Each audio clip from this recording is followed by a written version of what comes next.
CBI তদন্ত করছে, সিবিআইয়ের তদন্ত প্রক্রিয়া নিয়ে একজন নাগরিক হিসেবে এটা বলতে পারি, কিছু মন্তব্য করতে পারি।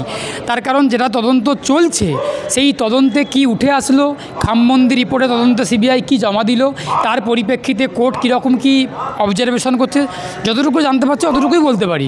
কিন্তু তদন্তের একদম গভীরে গিয়ে ভেতরে প্রবেশ আমি করছি না, দায়িত্ব জ্ঞান সম্পূর্ণ একজন আইনজীবী হিসাবে ভেতরে যাওয়াটা উচিত হবে না।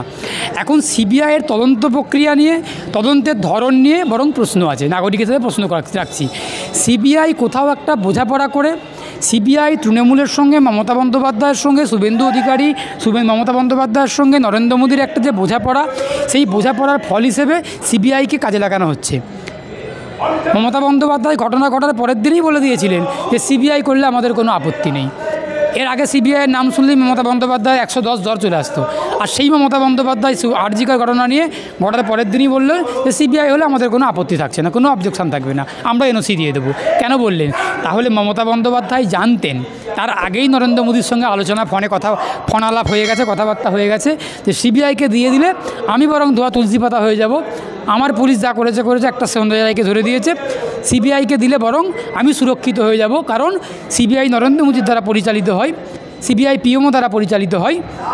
সিবিআই তাহলে কোনো রকম তদন্তটা ঢিলে করবে, তদন্তে গাফিলতি করবে, নিরপেক্ষ ভাবনা চিন্তা তদন্ত করবে না।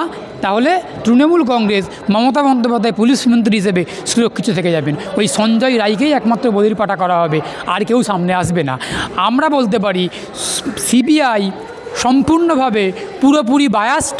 সিবিআই তার নিরপেক্ষতাকে জলাঞ্জলি দিয়ে, সিবিআই তার দূরদর্শিতা, নিরপেক্ষতা, গ্রহণযোগ্যতাকে জলাঞ্জলি দিয়ে বোঝাপড়া করে এই কাজগুলো করছে। সিবিআইয়ের দূরদর্শিতার অভাব রয়েছে, গাফিলতি করছেন বোঝাপড়া করে। এই বোঝাপড়া একদম দিল্লির নরেন্দ্র মোদী থেকে বাংলার মমতা বন্দ্যোপাধ্যায় পর্যন্ত, মাঝখানে আরও অনেকে আছে, শুভেন্দু আছে, দিলীপ ঘোষ আছে, সুকান্ত মজুমদার আছে, ওদের মাধ্যমে যোগাযোগটা দিলীপ ঘোষের মাধ্যমে হয়। সুতরাং এই বোঝাপড়ার ফল হিসেবে যা করার সিবিআইগুলো করছেন। সিবিআই যে কাণ্ডগুলো করছেন, আগামী দিনে বাংলার মানুষ সিবিআইকে ছেড়ে কথা বলবেন না। ওই সিজিও কমপ্লেক্স হোক আর নিজাম প্যালেস হোক, কেউ অক্ষত থাকবে না। গণতন্ত্রের যখন ধোলাই সিবিআই খাবে, ওই অফিসগুলো অক্ষত থাকবে না। মানুষ, বাংলার মানুষ গণতান্ত্রিকভাবে গিয়ে ওই সিজিও কমপ্লেক্স হোক আর নিজাম প্যালেস হোক, গণতন্ত্রের হাম্বর দিয়ে, গণতন্ত্রের বুলডোজার দিয়ে ভেঙে গুঁড়িয়ে দেবে। সিবিআই সাবধান হয়ে যাক। শুভেন্দু অধিকারী এই ভুংভান কথা না বলে, শুভেন্দু অধিকারী আগে উত্তর দিক, বিচার পর্যন্ত পাশে আছে, পাশে ওনাকে থাকতে হবে না। পাশে বিজেপি কোনো কালেই ছিল না। কোনো নির্যাতিতা, কোনো ধর্ষিতার পেছনে কখনোই বিজেপি থাকে না।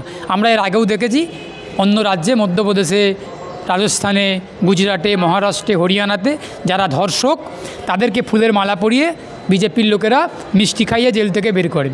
আবার সেই বিজেপি এখানে অভয় মায়ের পাশে দাঁড়াবেন? এসব পাগলের প্রলাপ না।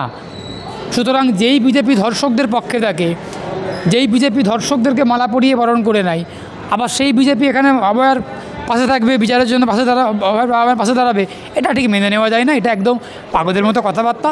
শুভেন্দু অধিকারী আগে বরং উত্তর দিক যে অভয়ের বাবা মা যে বলেছিলেন যে স্বরাষ্ট্রমন্ত্রী অমিত শাহর সঙ্গে উনি একবার দেখা করতে ওনারা চান, সেই দেখাটা অমিত শাহ করলেন না কেন?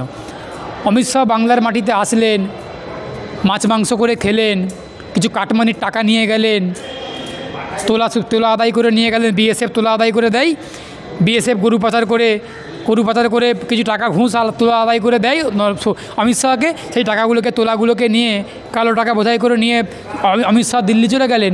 আর সেই অমিত শাহ অভয়ের বাবা মার সঙ্গে দেখা করলেন না কেন? এই উত্তরটা শুভেন্দু অধিকারী আগে দিক। বাংলার মানুষ থেকে শুরু করে, অভয়ের বাবা মা থেকে শুরু করে সবাই বিজেপিকে একটাই প্রশ্ন করছে যে অভয়ের বাবা মা যে অমিত শাহর সঙ্গে দেখা করার জন্য একটা ইচ্ছা প্রকাশ করেছিলেন, আগ্রহ প্রকাশ করেছিলেন, তাহলে অমিত শাহ কেন দেখা করলেন না? কেন এটা করলেন না? চলে গেলেন কেন? কার স্বার্থে? সুতরাং শুভেন্দু অধিকারী এটা ভুংভাং কথা না বলে আগের উত্তর দিক।